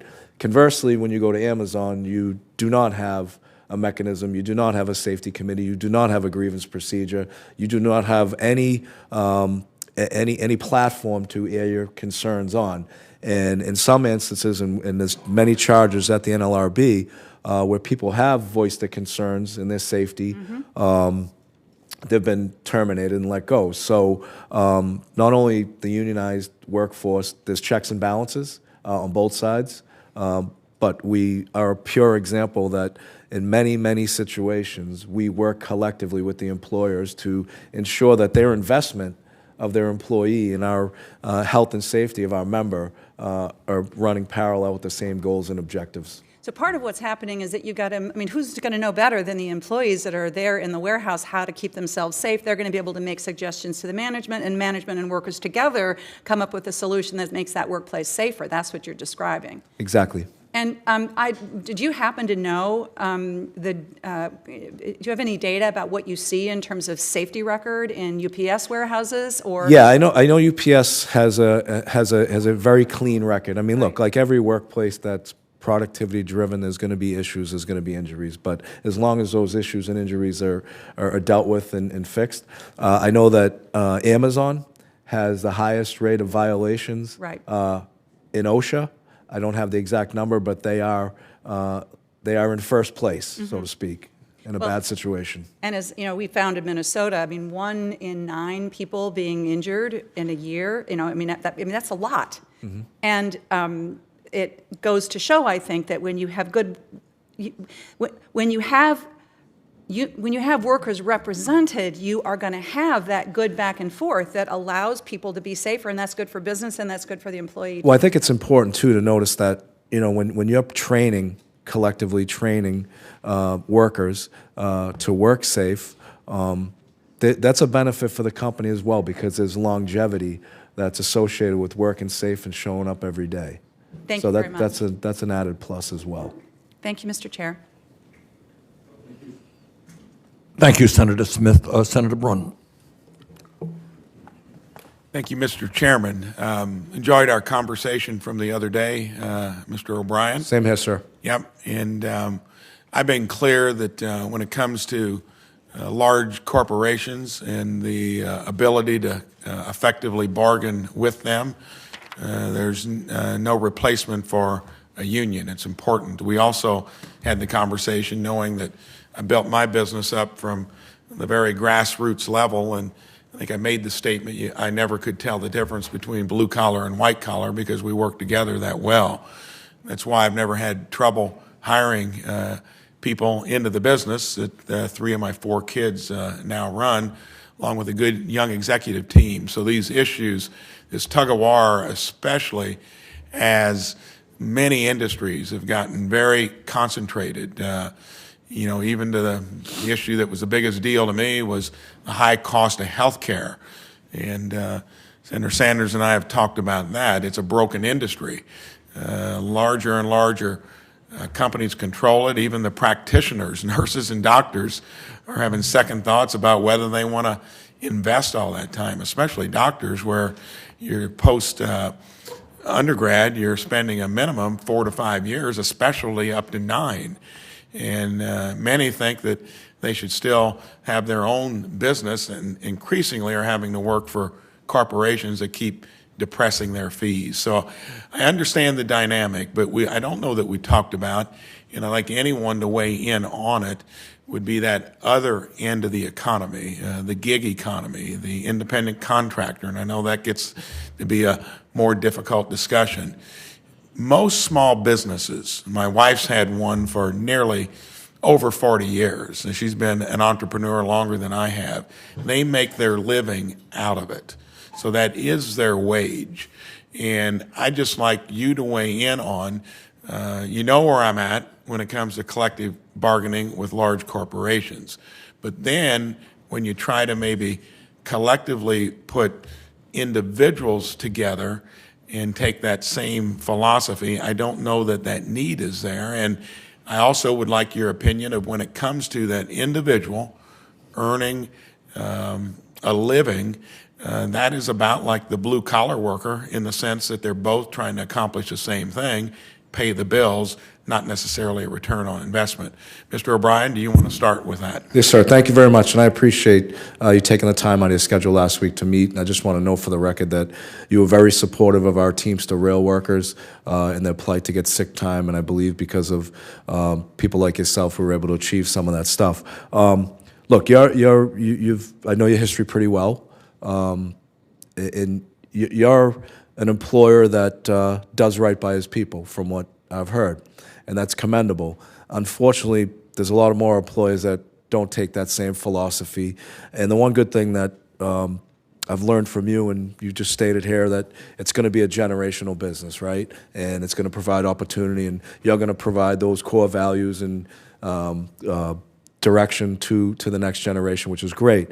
Look, I don't think anybody's trying to impede on anybody's right to be an entrepreneur or to have their own business. You know, that Lyft Uber model that Senator Cassidy described, the $500 a day, $500 a day does seem like a lot of money. But when you factor in, you know, expenses, no health care, no benefits, these workers are coming to us. We're not soliciting them. But as far as the entrepreneurial stuff goes, I don't think we're looking to impede anybody's ability to be an entrepreneur, to have a small business. Most of the people that come to our organizations come to us for a reason or a violation or a grievance that they can't deal with their employer one-on-one. We are not out there seeking, you know, to destroy anybody's business. Look, I work with billion-dollar corporations like UPS and many others, the airline industry, and we collectively work together. Why? To create jobs, but also to make their business as successful as possible. Because if their business is successful, our members are going to be successful. So I don't want anybody to think that, you know, we're targeting a certain individual. Senator Mullen and I got into it pretty hard today. I don't condone going to someone's personal home if you got an issue in the workplace. We don't condone that. We won't do it, okay? But, you know, on the same hand, if people come to us, want to be members of our union because their employers are not providing them health care, stealing wages from them, not allowing them to have a voice in the workplace, and not protecting their safety, then we are extremely relevant in that process. Thank you. About out of time. Does anyone else want to briefly weigh in on that topic? I would just say for small business, I think it's just like doctors coming together in a medical association, you know, independent entrepreneurs coming together to, you know, get access to benefits at scale. That's what we're talking about here, is collectively improving our lot, whether you're in a union working in a hospital or if you're a small business person. But the PRO Act would not, as Sean said, discourage you know, independent contractors who are truly independent. I think what we're trying to get at is employers who are misclassifying their workers. Thank you. Thank you, Senator Braun. Senator Casey. Mr. Chairman, thanks very much. President Schuler, President Henry, President O'Brien, and Mr. Ring and Mr. Mix, thank you all for testifying today.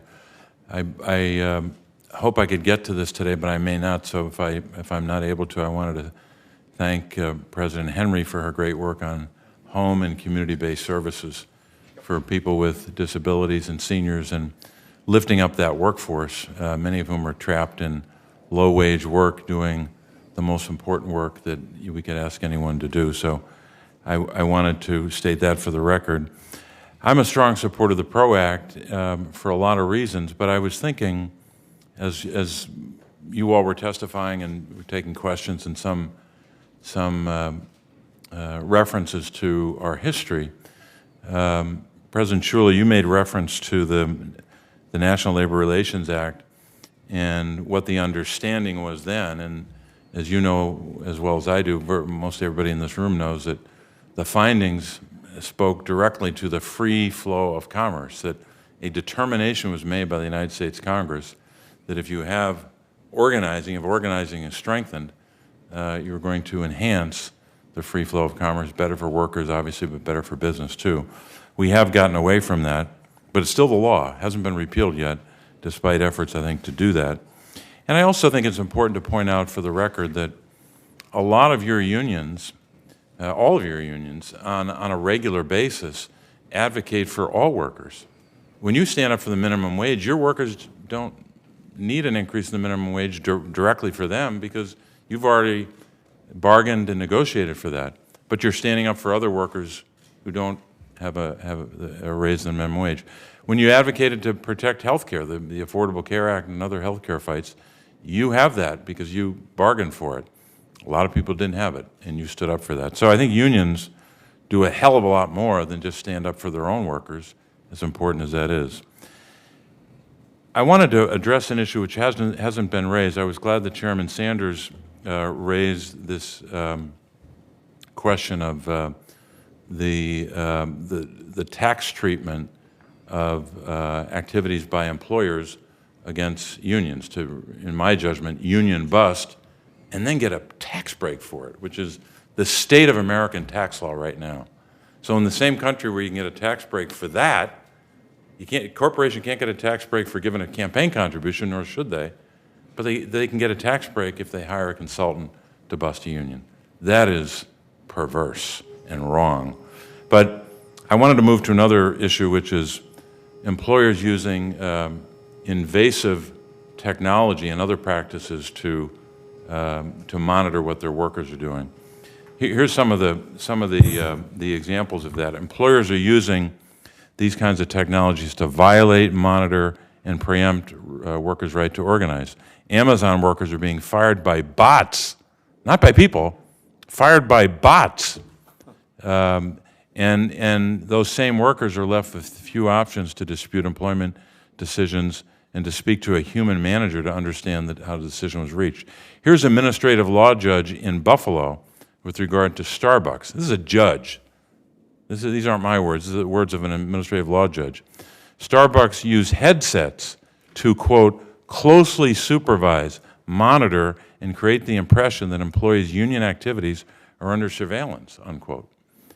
So not just what workers are doing on the job, but even their union activities become the subject of that invasive and exploitive surveillance. So I have a bill to do that. It's the Stop Spying Bosses Act. I can walk through the provisions of it, but I think it's more important to ask either President Schuler, President O'Brien, or both, do employers' invasive workplace surveillance tactics, some of which I itemized there, do those efforts impact workers' rights to organize? I'd say absolutely it impacts the right to organize because, like in the Starbucks example, look, most American workers right now, due to technology, especially at the UPSs, Amazons of the world, they're basically held hostage by what they call a device like a dyad or a scanner, which monitors everything they do, not just scanning the products, but also, keeping track of what they're doing, conversations, everything else. So it is a very, very evasive process, and it's intrusive, to say the least. And, knowing that someone's listening to your conversation, knowing that someone's watching everything you do, especially in a non-unionized, a non-union facility, that is impeding your right to talk to your coworkers, to also, and then they can utilize whatever lingo that you say and make their own determination and say, look, they're trying to form a union here, we're going to get rid of them. So it's very evasive, it's intrusive, and even in the unionized workforce, which is important, like UPS, for instance, we're going into bargaining, one of our biggest issues, and we know that technology plays a factor in those jobs where, they're monitored, told where to deliver a package and everything else. Now they want inward-facing cameras. So it's not just being evasive in an organizing drive, it's what we do to protect all workers from intrusion of their employer. President Schuler, I know we're out of time, but anything quickly? Yeah, just that this is a bipartisan issue. The surveillance of people in the workplace and privacy is a bipartisan issue, and we should be all afraid of predictive analytics and how the data is going to be used for all things. Thank you. Thank you, Mr. Chairman. Thank you. Senator Markey. Thank you, Mr. Chairman, very much. This hearing is personal for me today. Workers across the country, across my home state of Massachusetts, are standing up for their rights as workers. My father, John Markey, was a union leader. He served as vice president of the United Electrical, Radio, and Machine Workers of America, Local 272 in South Boston, Massachusetts. He worked hard. He used to tell me, Eddie, you can't beg for your rights, you have to fight for them. Which is why I'm so proud today, because I recognize my staff efforts to organize a union in my office. We're the first office in the United States Senate to do so. And I applaud these passionate, dedicated workers who are exercising their rights to organize through this fundamental, critical exercise in democracy. And I'm proud of my staff for embodying the commitment not to agonize, but to organize, to set an example. And I recognize their effort to unionize, and I look forward to engaging with them and with the Congressional Workers Union. Ms. Henry, airport workers, they're unsung heroes. They're overworked, they're underpaid, they're the hidden figures in our aviation history. They don't get to wear glamorous uniforms walking through the airport. And they're concession workers, they're wheelchair attendants, they're ramp agents, they're baggage handlers. They do their job, and if they didn't, the airport would just have to shut down. They're essential. So could you talk about them and the need to have greater protections for them, more rights, better wages, better health care? Yes, Senator Markey, thank you so much. There's 1 million of those workers. They clean cabins too, and they have 7 minutes to get into the airplane and clean the cabin for the turnaround before they have to get out. And workers all across this country are trying to join together in unions in order to have a voice on the job, to protect themselves, and to raise wages. Because in the 70s, every major airline contracted out these service jobs to contractors who employ them at minimum wage, no guaranteed hours, no health care benefits.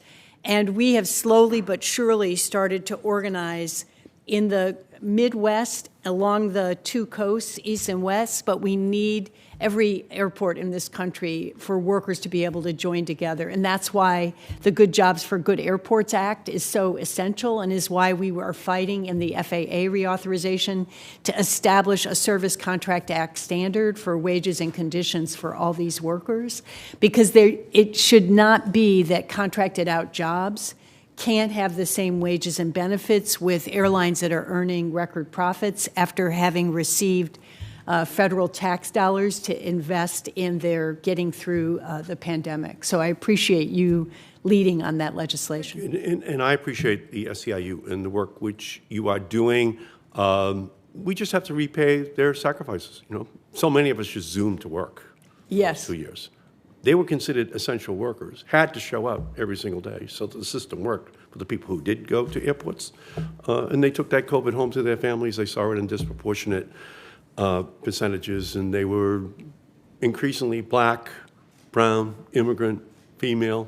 We know who they are, right? That's right. And they took the risk for all the rest of our families, and they just don't get rewarded in this system. So I'm looking forward to working with you. And Mr. O'Brien, the problem of companies skirting their pension obligations through bankruptcy is an important trend occurring in our nation right now. I'd be interested to hear your perspective, any personal experiences you may know of how workers just are ultimately left behind when the bankruptcy is used as an exit route for a corporation. So as many people don't know that when these corporations, claim bankruptcy and they have a collective bargaining agreement, they get an obligation under the pension funds to pay withdrawal liability. Pension funds are the last line in the creditors to capture any money if there's any left at the end of the day. And most recent one was the Boston Herald. I think you're familiar with that, where you had 3 private equity companies coming in to bid on the bankruptcy of the Herald. And at the end of the day, the pension fund ended up with like 3 cents on the dollar. and we are still obligated as a pension fund to make our payments regardless of the contributions. So I think we need to reform bankruptcy laws, and I think, you know, under the Americans Recovery Act of the Biden administration, we fixed a lot of those wrong, bad behavior by corporations who claimed bankruptcy and then pointed the fingers at union pension funds saying they were mismanaged. They weren't mismanaged. They were just last in line to get anything, if anything. So I think we need to work collectively to make sure that we have everybody gets their fair share, unfortunately, when a company goes in bankruptcy. Okay, thank you. And thank you, Mr. Chairman. Thank you, Senator Markey. I believe Senator Lujan is on his way, but in the meantime, Senator Cassidy, you had some additional questions? Yeah, so real quickly, by the way, there is common ground here, and Ms. Schuler, I totally agree with you on the issue of privacy, totally. Ms. Henry, wasn't able to give you detail regarding that which I asked you if you had problems with, but there's a video of an April 2020 episode in which those striking outside of a Amazon warehouse were using a bullhorn, and a gentleman who was, quote, arguing with a female employee called her a gutter bitch, crackhead, and stupid. Do you condemn those remarks? You know, Senator, I'd like to see the video and comment on this specific Mr. O'Brien, issue. do you condemn those remarks? If someone is speaking out of turn, it doesn't represent the organization as a whole. Would I call a woman those names personally? No, I would not. Is it appropriate for someone, we're concerned about harassment of employees seeking to unionize. This suggests that there should be, it's valid to be concerned about harassment of employees who seek not to unionize. I think I heard from you that it's inappropriate, that's more than I've heard, inappropriate, and that it represents the union effort poorly. I would agree with that. I've organized many companies, been on many picket lines myself, and there's been hostile situations, and they work both ways. So we could condemn it both ways. You could condemn it both ways, yes. So, thank you. I agree with that. And Ms. Schuler, would you find that offensive and should be condemned? I think what we're talking about is workers' frustration, and workers are looking No, for we're a voice. talking about somebody calling someone a gutter, bitch, crackhead, and stupid. I don't use that language. I wouldn't encourage anyone else to. And is it wrong? I think name calling is not what we're about in the labor movement. We're about giving workers a voice. Is it wrong? To call people names, of course. Thank you. I yield. Now, by the way, I'm sorry. My staff will shoot me if I don't get this right. I ask unanimous consent to enter into the record letters from stakeholders opposing the PRO Act and to insert a Reuters article which references the video regarding the strikers' harassment of those continuing to work, of which I just referred to. Without objection. Let me just say a few words. First of all, thank all of our panelists for what I thought was a good discussion. Senator Cassidy talks about an incident that took place where profane words were used, and I think most of us would think that's unacceptable. But I would hope at the same time we would also consider it to be unacceptable that heads of corporations go up to workers and say, you vote for this union, we're going to take your job to China or to Mexico, or we're going to shut down. I would hope that Senator Cassidy and others would understand that that is not only unacceptable behavior, but illegal behavior. And I think at the end of the day, what are we talking about, really? We're talking about an America today where there is more income and wealth inequality than any time in history, where a few people on top have extraordinary power, while so many millions of people are struggling to put food on the table, struggling to keep their families alive economically. And what common sense suggests, you don't have to be the president of a union or the former head of the NLRB to understand this, is that if a worker alone is in trouble, he or she does not have a lot of power to ask for better wages. If a worker, and this goes on all over America, has a terrible schedule, and the employer says, you got to come in on Sunday, but that's my daughter's birthday. Sorry, that's what you got to do. What power does an individual worker to say, no, you're destroying my family life? All that unions are about is not complicated. is people coming together to fight for a contract which guarantees them certain basic rights. Mr. Employer, you can't have me come in on Sunday. That's not in the contract. Mr. Employer, you have to pay me the wage that we agreed to. Mr. Employer, you can't fire me arbitrarily because your cousin wants to take the job. That's all that unions do. They bring working people together in an extremely difficult moment in our history to fight for decent wages, and union wages are higher than non-union wages, fight for better benefits, and no question about it, union benefits far better than non-union worker benefits, fight for things like pensions, which are almost unheard of now in non-union companies. So we got to struggle. There's a class war going on, whether we want to recognize it or not. People on top have the money, they have the power, they are spending hundreds of millions of dollars to try to prevent ordinary workers from coming together to fight for dignity. So I want to thank all of our panelists for being here, applaud our trade union leaders for fighting for American workers. And with that, let me state that this is the end of our hearing today. And for any senators who wish to ask additional questions, questions for the record will be due in 10 business days, March 22nd at 5 p.m. And finally, I ask unanimous consent to enter in the record a statement from the National Education Association. So ordered. The committee stands adjourned. Thank you all very much. Thank you.